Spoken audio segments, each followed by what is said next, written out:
ಅವರು ಒಂದಷ್ಟು ದಾಖಲೆಗಳನ್ನು ಕೋಟ್ ಮಾಡಿದ್ದಾರೆ ಇಲ್ಲಿ.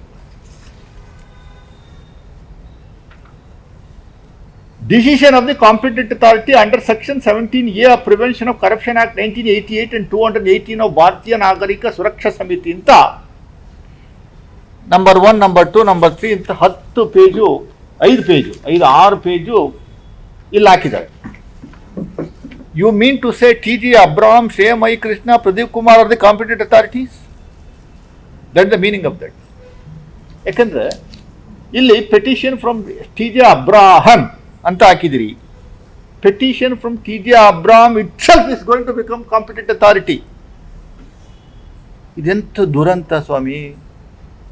ಒಬ್ಬ ಗವರ್ನರು 3 ಜನ ದಾರೆಗೆ ಹೋಗೋರು ಯಾರೋ ಒಂದು ಪತ್ರ ಕೊಟ್ಟರೆ ಅವ್ರದ್ದು ಡಿಸಿಷನ್ನ, ಅವ್ರ ಕಂಪ್ಲೇಂಟ್ನ ಕಾಂಪಿಟೆಂಟ್ ಅಥಾರಿಟಿ ಅಂತ ನೀವು ಸಂಬೋಧನೆ ಮಾಡ್ತೀರಿ. ಅಂದರೆ T.J. Abraham competent authority has taken A decision. It is already decided by 3 people. ಯಾರು? ಪ್ರದೀಪ್ ಕುಮಾರು, ಅಬ್ರಾಹಮ್, ಸ್ನೇಹಂ ಐ ಕೃಷ್ಣ, 3 ಜನ ಕಾಂಪಿಟೆಂಟ್ ಅಥಾರಿಟಿಯವರು ಒಂದು ಡಿಸಿಷನ್ಗೆ ಬಂದ್ಬಿಟ್ರು. ಒಂದು ಡಿಸಿಷನ್ ತಗೊಂಡಾಯ್ತು. ಏನಂತ? ಸಿದ್ದರಾಮಯ್ಯ ವಿರುದ್ಧ ಪ್ರಾಸಿಕ್ಯೂಷನ್ಗೆ ಅನುಮತಿ ಕೊಡಿ ಅಂತ. ಅದ್ರ ಬೇಸಿಸ್ ಮೇಲೆ ನೀವು ಪತ್ರ ಬರೀತೀರಿ. ಏನು ನಡೀತಾ ಇದ್ದಾರೆ ಸ್ವಾಮಿ ರಾಜ್ಯದಲ್ಲಿ?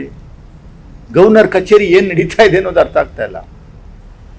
Decision of the competent authority ಅನ್ಬಿಟ್ಟು 3 ಜನದ ಹೆಸರು ಕೋಟ್ ಮಾಡ್ತೀರಿ. 3 ಜನ ಬರೆದಿರುವಂಥ ಪತ್ರದ ಕಂಟೆಂಟನ್ನು ಕೋಟ್ ಮಾಡಿ ನೀವು ಪ್ರಾಸಿಕ್ಯೂಷನ್ಗೆ ಅನುಮತಿ ಕೊಡುವಂಥ ಕೆಲಸವನ್ನು ಮಾಡ್ತೀರಲ್ಲ. ಜನಸಾಮಾನ್ಯರು, ರಾಜ್ಯದ ಜನತೆ ದಯಮಾಡಿ ನಾನು ನೋಡ್ಬೇಕು, ನೀವು ಗಮನಿಸಬೇಕು. ಸಿದ್ದರಾಮಯ್ಯನವರು ಹಿಂದುಳಿದ ವರ್ಗದ ಒಬ್ಬ ಮುಖಂಡ, 2ನೇ ಬಾರಿ ಮುಖ್ಯಮಂತ್ರಿ ಆಗಿದ್ದ ಸಹಿಸ್ಕೊಳ್ಳೋಕ್ಕಾಗದೇನೆ ನಾನು ನೇರವಾಗಿ ಆಪಾದನೆ ಮಾಡ್ತಾ ಇದ್ದೀನಿ. 3 ಜನ ಬಹಳ ಪ್ರಮುಖವಾದ ವ್ಯಕ್ತಿಗಳು ಇದರಲ್ಲಿ ಬಹಳ ಶ್ರಮವನ್ನು ವಹಿಸಿದ್ದಾರೆ ಪ್ರಾಸಿಕ್ಯೂಷನ್ ಕೊಡಿಸುವಂಥದ್ದಕ್ಕೆ. ಒಂದು H.D. ಕುಮಾರಸ್ವಾಮಿ, 2ನೇದು ಪ್ರಹ್ಲಾದ್ ಜೋಶಿ, 3ನೇದು ನಮ್ಮ ವಿಜಯೇಂದ್ರ ಆ್ಯಂಡ್ ಅಶೋಕ್.